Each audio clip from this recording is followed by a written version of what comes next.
Welcome to money management channel. நம்ம சேனல்லேயே இதுக்கு முன்னாடி டீட்டெயிலாக டிஸ்கஸ் பண்ணியிருக்கோம். மார்க்கெட் ஃபாலை வந்து டெஃபினட்டாக நம்ம யூஸ் பண்ணிக்கலாம். குவாலிட்டியான அட்ராக்டிவான வேல்யூஷனில் இருக்கிற ஸ்டாக்ஸை வந்து டெஃபினட்டாக வந்து கன்சிடர் பண்ணணும் அப்படின்ற மாதிரி சொல்லியிருந்தோம். நம்ம சேனல் மெம்பர் ஒருத்தர் வந்து ரீசெண்டாக கேட்டிருந்தாரு கமெண்ட் செக்ஷனில், நீங்கள் வந்து இந்த ஃபாலில் எந்தெந்த ஸ்டாக்ஸ் வந்து கொஞ்சம் கன்சிடர் பண்ணீங்க அப்படின்ற மாதிரி கேட்டிருந்தாரு. ஸோ நானே இதை டிஸ்கஸ் பண்ணலான்ட்டு தான் இருந்தேன். ஸோ அவர் கேட்டது பிரகாரம் இந்த லாஸ்ட் வீக்கில், அதாவது இந்த 10% ஃபால் அச்சீவ் பண்ணதுக்கப்புறம் ஒரு சில குவாலிட்டியான ஸ்டாக்ஸ் வந்து என்னோட போர்ட்ஃபோலியோவில் வந்து நான் கன்சிடர் பண்ணேன். ஸோ என்னோட போர்ட்ஃபோலியோவை பொறுத்த வரைக்கும் என்னோட இன்வெஸ்ட்மெண்ட் மேக்ஸிமம் எல்லாமே நம்மளை ட்ராக் பண்ணுறவங்களுக்கு தெரியும். Maximum large cap stocks, Nifty 50 stocks தான் இருக்கும். ஒரு சில மிட் கேப் ஸ்டாக்ஸ் மட்டும்தான் நான் கன்சிடர் பண்ணிட்டு இருக்கிறேன்.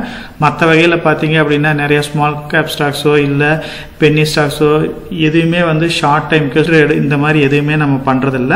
லாங் டேர்ம் பாயிண்ட் ஆஃப் வியூவில் இன்வெஸ்ட்மெண்ட் மட்டும்தான் நம்ம மெயினாக ஃபோக்கஸ் பண்ணி இன்வெஸ்ட் பண்ணிட்டு இருக்கிறோம். அந்த வகையில் என்னோட போர்ட்ஃபோலியோலேயே பார்த்தீங்க அப்படின்னா ஒரு சில குவாலிட்டியான ஸ்டாக்ஸ் வந்து நல்ல ரிட்டர்னையும் கொடுத்துருக்கு. அதே மாதிரி இப்போ இருந்த ஃபாலில் வந்து ஒரு சில ஸ்டாக்ஸ் நான் ஐபிஓவில் அப்ளை பண்ணதாகட்டும், மற்ற ஒரு சில ஸ்டாக்ஸ் வந்து பர்ஃபார்மன்ஸ் இல்லாத ஸ்டாக்ஸ் எல்லாமே வந்து நான் செல் பண்ணியிருக்கேன். அதுக்கு ஆல்டர்னேட்டிவாக பார்த்தீங்க அப்படின்னா மார்க்கெட்டில் அட்ராக்டிவான வேல்யூஷனில் இருக்கிற ஒரு சில ஸ்டாக்ஸ் வந்து கன்சிடர் பண்ணியிருக்கிறேன். ஸோ அதை தான் வந்து நம்ம எப்பயுமே சொல்லுவோம், போர்ட்ஃபோலியோ ரீபேலன்சிங் டெஃபினட்டாக இருக்கணும். உங்களுக்கு ஸ்கோப் இல்லாத ஸ்டாக்கோ இல்லை நல்ல ஒரு ரிட்டர்னை கொடுக்காதோ இல்லை ஃபண்டமெண்டல் சேஞ்சான ஸ்டாக்ஸோ நீங்கள் வந்து செல் பண்ணிவிட்டு மேபி 5% இந்த மாதிரி லாஸில் இருந்தால் கூட அதை கன்சிடர் பண்ணாமல் செல் பண்ணிவிட்டு அதுக்கு ஆல்டர்னேட்டிவாக மார்க்கெட்டில் வந்து அட்ராக்டிவான வேல்யூவான ஸ்டாக்ஸை வந்து கன்சிடர் பண்ணணும்னு சொல்லியிருந்தேன். அந்த மாதிரி ஒரு சில ஸ்டாக்ஸ் வந்து நான் செல் பண்ணியிருக்கேன். ஸோ அதுக்கு ஆல்டர்னேட்டிவாக ஒரு சில குவாலிட்டியான ஸ்டாக்ஸை வந்து நான் வந்து பை பண்ணியிருக்கேன். ஸோ இந்த ஸ்க்ரீனை பார்த்தாவே உங்களுக்கு தெரியும். என்னோட டாப் 10 ஹோல்டிங்ஸில் பார்த்தீங்க அப்படின்னா கோல்டுக்கு வந்து இம்பார்ட்டன்ஸ் ரொம்ப ஜாஸ்தியாக கொடுத்துருக்கேன். 7% மேலே பார்த்தீங்க அப்படின்னா கோல்டோட பர்ஃபார்மன்ஸ் தான் இருக்குது. அதுக்கப்புறம் பார்த்தீங்க அப்படின்னா மார்க்கெட்டில் இப்போ ஸ்ட்ராங்காக நிற்கிற ஃபினான்சியல் செக்டர், அதாவது பேங்கிங் செக்டரை பொறுத்த வரைக்கும் ஐசிஐசிஐ பேங்க், HDFC வந்து ஹெவியான ஹோல்டிங்ஸ் 5% மேலே வச்சிருக்கேன். அதுக்கப்புறம் பார்த்தீங்க அப்படின்னா நல்ல ரிட்டர்னை கொடுத்துட்டு இருக்கிற ஐடி செக்டரில் வந்து ஒரு ஹெவியான ஹோல்டிங்ஸ் வச்சிருக்கிறேன். இன்ஃபோசிஸ், TCS, அதுக்கப்புறம் விப்ரோ ஸ்டாக்ஸ் வந்து நல்ல ஹோல்டிங்ஸில் வச்சிருக்கிறேன். ஸோ எனக்கு இந்த அளவுக்கு பார்த்தீங்க அப்படின்னா டாப் 10 ஹோல்டிங்ஸில் இருக்கிற ஸ்டாக்ஸில் வந்து ஒரு 7 ஸ்டாக்ஸ் வந்து எந்த ஒரு பெரிய பாதிப்பையும் எனக்கு ஏற்படுத்தவே கிடையாது. அதனால என்னோட போர்ட்ஃபோலியோலையும் பார்த்தீங்க அப்படின்னா ஒரு 6 to 7% வரைக்கும் தான் கரெக்ஷன் ஆயிருச்சு. பெரிய கரெக்ஷன் ஒன்றும் நான் பார்க்கல. ஸோ ஏன்னா குவாலிட்டியான ஸ்டாக்ஸ் என்னோட ஹோல்டிங்ஸில் இருக்கிறதுனால எனக்கு இதில் ஆப்பர்ச்சுனிட்டி கிடைச்சாலும் நான் அதை கன்சிடர் பண்ணி தான் இருக்கேன். இப்போ இருக்கிற சிச்சுவேஷன்ல பேங்கிங்கும் ஐடியும் நல்லா பர்ஃபார்ம் பண்ணதுனால இந்த 10% கரெக்ஷன் வந்து பெரிய அளவுக்கு அஃபெக்ட் பண்ணல. இந்த மாதிரி டைம்ல தான் நான் மறுபடியும் வந்து ஒரு சில குவாலிட்டியான ஸ்டாக்ஸை வந்து அக்வயர் பண்ணிக்கிட்டே தான் இருக்கேன். அந்த வகையில் பார்த்தீங்க அப்படின்னா கோல்டு பீஸ் வந்து கண்டினியூஸாக அக்வயர் பண்ணிக்கிட்டே தான் இருக்கிறேன். அதுக்கப்புறம் இப்போ மார்க்கெட்டில் ரீசெண்ட் டைமாக பார்த்தீங்க அப்படின்னா ஃபினான்சியல் செக்டர் வந்து ஃபியூச்சரில் நல்லா பர்ஃபார்ம் பண்ணணும். அதுவும் வந்து பர்டிகுலராக பேங்கிங் செக்டர் வந்து ஹோல்டிங் செக்டர் ஜாஸ்தி இருக்கிறதுனால நான் பேங்கிங் ஃபினான்சியல் செக்டர்ஸில் வந்து கொஞ்சம் கன்சிடர் பண்ணேன். அதனால பார்த்தீங்க அப்படின்னா பஜாஜ் ஃபினான்ஸும் ஜியோ ஃபினான்ஸும் வந்து நான் கன்சிடர் பண்ணேன். ஸோ மறுபடியும் மார்க்கெட்டில் பார்த்தீங்க அப்படின்னா டெலிகம்யூனிகேஷனில் எனக்கு பெரிய அளவுக்கு இன்வெஸ்ட்மெண்ட் இல்லாமல் இருந்துச்சு. பாரதி ஏர்டெல் வந்து இப்போ கொஞ்சம் கன்சிடர் பண்ணியிருக்கிறேன். டாடா மோட்டாரை பொறுத்த வரைக்கும் நான் ஸ்டார்டிங்லேருந்து ஹோல்டிங்ஸ் வச்சிருக்கிறேன். நான் பண்ண தப்பு என்ன அப்படின்னா இதில் வந்து நமக்கு மெர்ஜர் ஆர்பிட்ராஜ் பெனிஃபிட் கிடைக்கும் அப்படின்னு டிவிஆரை கன்சிடர் பண்ணதுனால எனக்கு டேக்ஸில் வந்து கொஞ்சம் அமௌண்ட்டு போச்சு. ஸோ அதில் வந்து பார்த்தீங்க அப்படின்னா எனக்கு வந்து ஒரு 10-12,000 ரூபாய்க்கு பக்கமாக லாஸ் ஆச்சு. அதே டைரெக்டாக டாடா மோட்டாரை கன்சிடர் பண்ணியிருந்தேன் அப்படின்னா எனக்கு வந்து ஒரு பெரிய ப்ராப்ளம் இருந்திருக்காது. ஸோ இருந்தாலும் பரவாயில்ல, டாடா மோட்டார் குவாலிட்டியான கம்பெனி தான். லாங் டைமில் அது எல்லாமே வந்து எனக்கு ரிட்டர்ன் எடுத்து கொடுத்துருக்கும். அதுக்கப்புறம் பார்த்தீங்க அப்படின்னா இண்டஸ்இண்ட் பேங்க் வந்து இப்போ ரீசெண்ட் டைமில் கன்சிடர் பண்ணேன். அதே மாதிரி ஐடி செக்டரை பொறுத்த வரைக்கும் இன்ஃபோசிஸ் ஆல்ரெடி என்னோட ஹோல்டிங்ஸில் இருக்கிறதா. டாக்டர் ரெட்டி, HCLும் இப்போ கொஞ்சம் கன்சிடர் பண்ணேன். HCL பொறுத்த வரைக்கும் இதுக்கு ஃபியூச்சர் க்ரோத் எக்ஸலண்ட்டாக இருக்கும் அப்படிங்கிறதுனால HCL ஸ்டாக்கை வந்து நான் கன்சிடர் பண்ணியிருக்கிறேன்.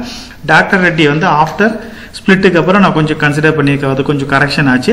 ரிலையன்ஸை பொறுத்த வரைக்கும் நான் ஸ்டார்டிங்லேருந்து கன்சிடர் பண்ணிக்கிட்டே தான் இருக்கேன். இந்த போனஸ் இஷ்யூக்கு அப்புறம் வந்து மார்க்கெட்டில் ஹெவியாக ஃபால் ஆனதுனால இதை நான் கன்சிடர் பண்ணிக்கிட்டே தான் இருக்கேன். ஸோ இது இல்லாமல் இன்னும் ஒரு சில ஸ்டாக்ஸ் வந்து நான் கன்சிடர் பண்ணியிருக்கேன். மேக்ஸிமம் வந்து இப்போ இருக்கிற சிச்சுவேஷனில் நான் வேல்யூவான ஸ்டாக்ஸ் ஒரு சில ஸ்டாக்ஸை தவிர இப்போ பஜாஜ் ஃபினான்ஸ், பாரதி ஏர்டெல் இதெல்லாம் வந்து பார்த்தீங்க அப்படின்னா கொஞ்சம் வேல்யூஷன் வைஸ் ஜாஸ்தியாக இருக்கலாம். ஆனால் ஃபண்டமெண்டலாக ஸ்ட்ராங்கான கம்பெனி தான். மீதி ரிமைனிங் எல்லா ஸ்டாக்ஸும் பார்த்தீங்கன்னா அப்படின்னா நல்ல ஃபண்டமெண்டல் அட்ராக்டிவ் வேல்யூஷன்ல இருக்கிற ஸ்டாக்ஸை தான் வந்து நான் கன்சிடர் பண்ணியிருக்கிறேன்.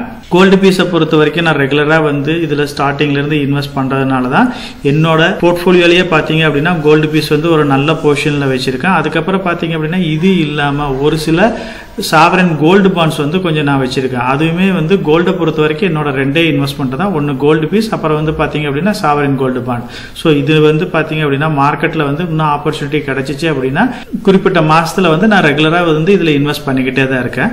கண்டிப்பாக வந்து லாங் டைமில் கோல்டு வந்து நல்ல ரிட்டர்னை கொடுக்கறதுக்கு நிறைய வாய்ப்பு இருக்கிறதுனால இதில் வந்து கண்டினியூவாக நான் வந்து 10%ன்ற மேக்ஸிமம் சீலிங் வச்சுக்கிட்டு நான் இன்வெஸ்ட் பண்ணிக்கிட்டே தான் இருக்க போகிறேன். அதுக்கப்புறம் பார்த்தீங்க அப்படின்னா மார்க்கெட்டை பொறுத்த வரைக்கும் ஃபினான்ஷியல் செக்டர் வந்து ரொம்ப ஸ்ட்ராங்காக இருக்குது. இதில் வந்து பேங்கிங் ஸ்டாக்ஸை பொறுத்த வரைக்கும் நான் மேக்ஸிமம் ஹோல்டிங்ஸ் வச்சிருக்கேன். நிஃப்டி 50ல் இருக்கிற 5 ஸ்டாக்குமே என்னோட ஹோல்டிங்ஸில் இருக்குது. அந்த வகையில் பார்த்தீங்க அப்படின்னா ICICI bank, HDFC bank, axis, Kotak, IndusInd bank எல்லாமே இருக்குது. இண்டஸ்இண்ட் பேங்க் மட்டும் பார்த்தீங்க அப்படின்னா கொஞ்சம் ஸ்டார்டிங்லேருந்து இன்வெஸ்ட் பண்ணிட்டு இருக்கிறதுனால இப்போ பெரிய ஃபால் இருந்தாலும் ஓரளவுக்கு டீசென்டான ரேட்டில் தான் இப்போ என்னோட ஆவரேஜ் பிரைஸ் இருக்கிறதுனால பெரிய ஃபால் ஒன்றும் வரல. அதுக்கப்புறம் ஃபினான்ஷியல் செக்டரை பொறுத்த வரைக்கும் ஜியோ ஃபினான்ஷியல் வந்து நான் ஸ்டார்டிங்லேருந்து இன்வெஸ்ட் பண்ணிக்கிட்டே தான் இருக்கேன். பஜாஜ் ஃபினான்ஸும் கன்சிடர் பண்ணிக்கிட்டே தான் இருக்கேன். ஸோ ஆப்பர்ச்சுனிட்டி கிடைக்கிறப்ப இந்த நான் பேங்கிங் வந்து ஃபியூச்சரில் நல்லா பர்ஃபார்ம் பண்ணுங்கிறதுனால இதில் இன்வெஸ்ட் பண்ணிக்கிட்டே தான் இருக்கேன். அதுக்கப்புறம் பார்த்தீங்க அப்படின்னா ஐடி பொறுத்த வரைக்கும் மேக்ஸிமம் ஹோல்டிங்ஸ் என்னோடது இருக்கு. இன்ஃபோசிஸ், HCLலும் வந்து இப்போ நல்ல ஒரு ப்ரைஸ் ஹைக்கிங் கொடுக்கும். ஃபியூச்சரில் நல்ல ஸ்கோப் இருக்கிறதுனால இதில் கண்டினியூஸாக இன்வெஸ்ட் பண்ணிட்டு இருக்கேன். இன்ஃபோசிஸில் வந்து நல்ல ஒரு ஹோல்டிங்ஸ் இருக்கு. அதுக்கப்புறம் பார்த்தீங்க அப்படின்னா HCL பொறுத்த வரைக்கும் ஓரளவுக்கு இன்வெஸ்ட் பண்ணிட்டு இருக்கிறேன். இன்னும் கொஞ்சம் ஹெவியாக இன்வெஸ்ட் பண்ணலாம்னு பிளான் பண்ணிட்டு இருக்கிறேன். ஏர்டெல்லை பொறுத்த வரைக்கும் டெலிகம்யூனிகேஷனில் வந்து ஜியோவும் ஏர்டெல் தான் மெயின் காம்படிட்டராக இருக்கிறாங்க. ஏர்டெல்லை பொறுத்த வரைக்கும் இவங்க கடன் கொஞ்சம் ஜாஸ்தியாக இருக்கிறதுனால பார்த்தீங்க அப்படின்னா ஒரு குறிப்பிட்ட டைம் பீரியட் வந்து இதில் இன்வெஸ்ட் பண்ணாமல் இருந்தேன். எப்படி இருந்தாலும் இவங்க எல்லாமே ரெக்கவர் ஆகி நல்லா வர்றதுக்கு வாய்ப்பு இருக்கிறதுனால இப்போ ஏர்டெல்ல லைட்டாக இன்வெஸ்ட் பண்ண ஆரம்பிச்சிருக்கிறேன்.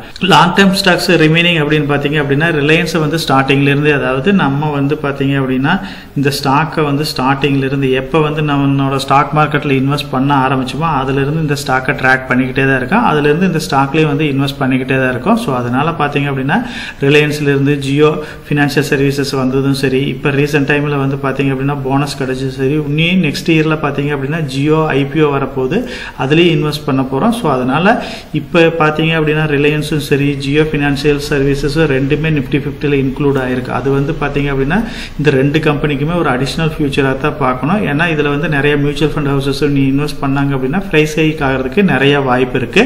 டாடா மோட்டாரை பொறுத்த வரைக்கும் பார்த்தீங்க அப்படின்னா ஸ்டார்டிங்ல இருந்தே இது இன்வெஸ்ட் பண்ணல. லாஸ்ட் 3 இயர்ஸாக தான் இதில் இன்வெஸ்ட் பண்ணிட்டு இருக்கிறேன். இதில் வந்து ஒவ்வொரு போர்ஷனாக தான் இன்வெஸ்ட் பண்ணிட்டு இருந்தேன். டாடா டெக்னாலஜி IPO ஆகட்டும். ஆனால் நான் மெயினாக வந்து DVRல தான் இன்வெஸ்ட் பண்ணேன். இந்த கன்வர்சேஷனில் பார்த்தீங்க அப்படின்னா டேக்ஸாக வந்து ஒரு 10,000 ரூபாய்க்கு மேலே என்னோட அமௌண்ட்டு பிடிச்சாங்க. ஸோ இருந்தாலுமே பரவாயில்ல, இப்பயும் வந்து ஒரு நல்ல டீசெண்டான ப்ரைஸில் தான் எனக்கு இருக்குது. நல்ல ரிட்டர்னையும் கொடுத்துருக்கு. ஃபியூச்சர் ஸ்கோப் நல்லா இருக்கும் அப்படிங்கிறதுனால டாடா மோட்டார்லேயும் ஆப்பர்ச்சுனிட்டி கிடைக்கிறப்ப நான் இன்வெஸ்ட் பண்ணிக்கிட்டே இருக்கேன். டாக்டர் ரெட்டியை பொறுத்த வரைக்கும் பார்த்தீங்க அப்படின்னா இப்போ வந்து நல்ல ஸ்பிளிட் ஆனதுக்கப்புறம் ஒரு அட்ராக்டிவான ப்ரைஸில் தான் கிடைச்சிருக்கு. ஃபார்மா செக்டர் வந்து ஃபியூச்சரில் நல்லா பர்ஃபார்ம் பண்ணுறதுக்கு வாய்ப்பு இருக்கிறதுனால டாக்டர் ரெட்டி ஸ்டாக்லேயும் வந்து கண்டினியூவாக இன்வெஸ்ட் பண்ணிக்கிட்டே தான் இருக்கேன். இப்போ ரீசெண்டாக வந்த கரெக்ஷனில் நான் இந்த ஸ்டாக்ஸ் கன்சிடர் பண்ணேன். ஸோ இது இல்லாமல் ஒரு சில சின்ன குவான்டிட்டியில் வந்து ஒரு சில ஸ்டாக்ஸ் வந்து அக்யர் பண்ணேன். நம்ம சேனலை பொறுத்த வரைக்கும் லாங் டேர்முக்கு சூட்டபுளான ஸ்டாக்ஸ் தான் மேக்ஸிமம் வந்து டிஸ்கஸ் பண்ணுறேன். என்னோட போர்ட்ஃபோலியோவில் வந்து மேக்ஸிமம் வந்து லாங் டேர்முக்கு சூட்டபுளான வேல்யூபிளான ஸ்டாக்ஸை தான் வந்து ஐடென்டிஃபை பண்ணி இன்வெஸ்ட் பண்ணிட்டு இருக்கிறேன். நம்ம சேனலை பொறுத்த வரைக்கும் நம்ம சேனலை வந்து சப்ஸ்கிரைப் பண்ணிட்டு ஒரு 50% பார்க்குறாங்க. சப்ஸ்கிரைப் பண்ணாமல் ஒரு 50% பார்த்துட்டு இருக்கிறாங்க. சப்ஸ்கிரைப் பண்ணாத ஃப்ரெண்ட்ஸ் நம்ம சேனலை வந்து சப்ஸ்கிரைப் பண்ணி சப்போர்ட் பண்ணுங்க. நம்ம சேனல் மெம்பர் கம்யூனிட்டியில போர்ட்ஃபோலியோ அப்டேட், அதாவது என்னோட போர்ட்ஃபோலியோல என்ன ஸ்டாக் பை பண்றேன், என்ன ஸ்டாக் செல் பண்றேன், என்னென்ன சேஞ்சஸ் பண்ணிட்டு இருக்கேன், இதை பத்தி இன்ஃபர்மேஷன்ஸ் வந்து ஷேர் பண்ணிட்டு இருக்கேன். டெய்லி மார்க்கெட் அப்டேட் வந்து முடிஞ்ச வரைக்கும் போஸ்ட் பண்ணிட்டு இருக்கேன். கார்பரேட்ல என்னென்ன ஈவென்ட் இருக்கு, நம்மளோட இந்திய எக்கனாமியை பத்தி ஒரு சில யூஸ்ஃபுல்லான இன்ஃபர்மேஷன்ஸ் எல்லாமே ஷேர் பண்ணிட்டு இருக்கோம். மெம்பர் கம்யூனிட்டியில ஜாயின் பண்ணி இதை ரெகுலரா ஃபாலோ பண்ணீங்க அப்படின்னா உங்களுக்கு நாலேஜ் இம்ப்ரூவ் ஆகிறது மட்டும் இல்லாம உங்களோட போர்ட்ஃபோலியோவை ஹெல்த்தியா பில்ட் பண்றதுக்கு எல்லா வகையிலையும் சப்போர்ட்டிவா இருக்கும். இப்ப டிஸ்கஸ் பண்ண இன்ஃபர்மேஷன் எல்லாம் உங்களுக்கு யூஸ்ஃபுல்லா இருக்கும்னு நினைக்கிறேன். இந்த வீடியோ உங்களுக்கு யூஸ்ஃபுல்லா இருந்துச்சு அப்படின்னா நம்ம சேனலை வந்து சப்ஸ்கிரைப் பண்ணுங்க, நம்ம வீடியோவை லைக் பண்ணுங்க, ஷேர் பண்ணுங்க. கமெண்ட் செக்ஷன் ஓப்பனா தான் இருக்கு.